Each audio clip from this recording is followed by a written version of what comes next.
Well,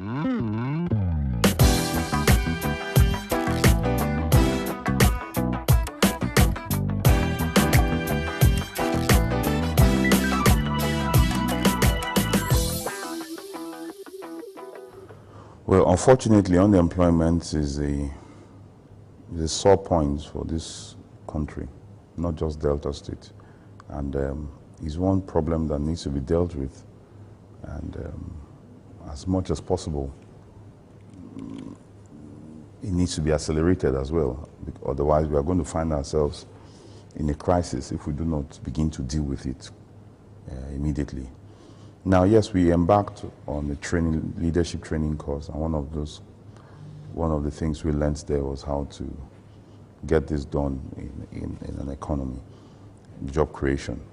Job creation, there are many ways to create jobs, but you need to also create the enabling environment for the jobs you've created to thrive. I'll give you a very simple example. Today, most people who are up there financially well-to-do have their kids schooling outside the country. When they finish with all the best of degrees, where are they coming to work? In the same rotten system you left. So the only thing you need to do is to get your system working, so that even when your kids go out and come, they will come back to meet a system where they can function. Otherwise, they have acquired the knowledge, but they cannot function because the environment is not created for that kind of thing. So now, for unemployment, which is a problem, there are ways to tackle them. And one of the ways to tackle them is to create opportunities. Opportunities can be created in the form of giving concession to the public sector so that they can participate fully in what government programs are. Government on its own create an enabling environment to ensure that everybody can thrive. While those from the private sector can come in and make profit, government can also set up its own in such a manner that those who come on board will work, and at the end of the day, the benefit will go to the people, and then the government will also make monies from the various opportunities created by these openings. I'll give you a simple example. Recently, the State House Assembly passed a law on Delta State Traffic Management Authority. Now, this authority is likened to what you call LASMA in Lagos. It's going to take off a lot of people off the street, create jobs for them, and train them. Now, these persons will be gainfully employed, and in discharging their duties for which they've been employed, they will generate resources which will be accruable to the state government in the discharge of their duties. Now, what is the job of the legislature? The legislature will provide the enabling legal framework, which is the law, to enable such an agency to come into place.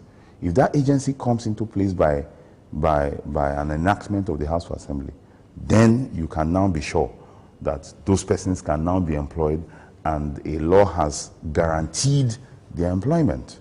So that is the job of the legislator, to ensure that the enabling enactments for any kind of job opportunities or job creation opportunities that the government's policies want to bring into place, you need to guarantee it by law.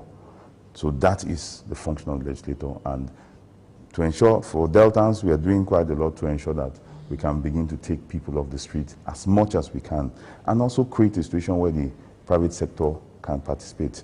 We are in the process of working on a private-public partnership law, which will ensure that the private sector can partner with the public sector and put their synergize their efforts together for the benefit of the people.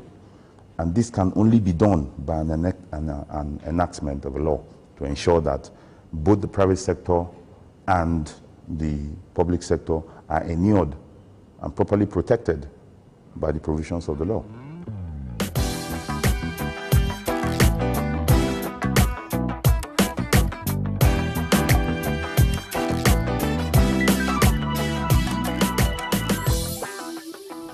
Yeah, obviously, there's quite a lot you can learn from the private sector, which you can also transfer into the public sector. One of such is efficiency, accountability, and transparency.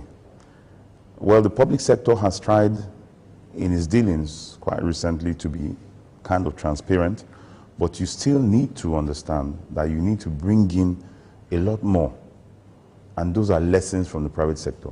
The private sector does not allow for laissez-faire attitude.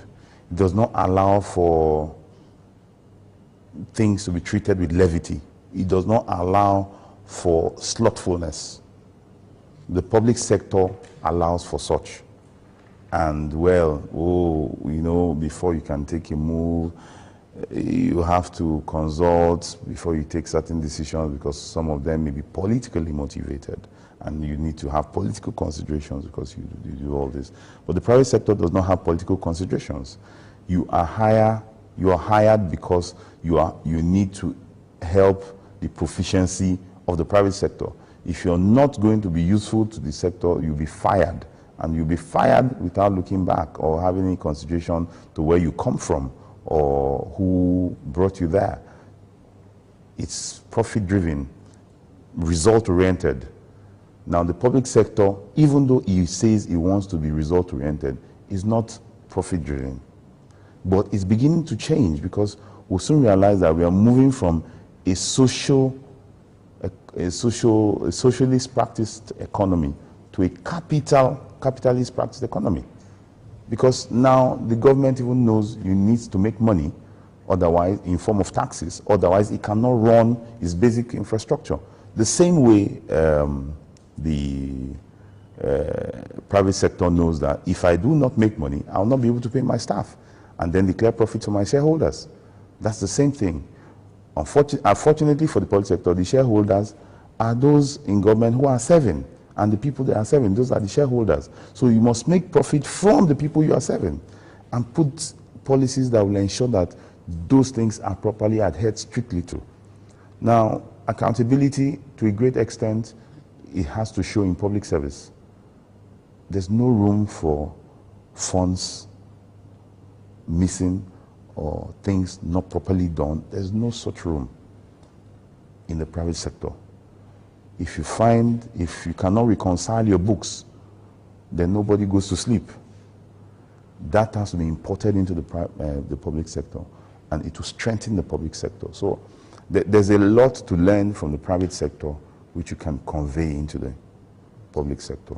And then also planning. The bane, one of the bane of the development of the public sector is lack of planning. But the private sector never goes into any project without properly planning its funding and ensuring the completion or the success of that project with a view to making profit at the end of the day and getting results at the end of the day. So the public sector will have to copy that to ensure that whenever it's planning any project of his, it should also ensure that your funding structure is properly put in place.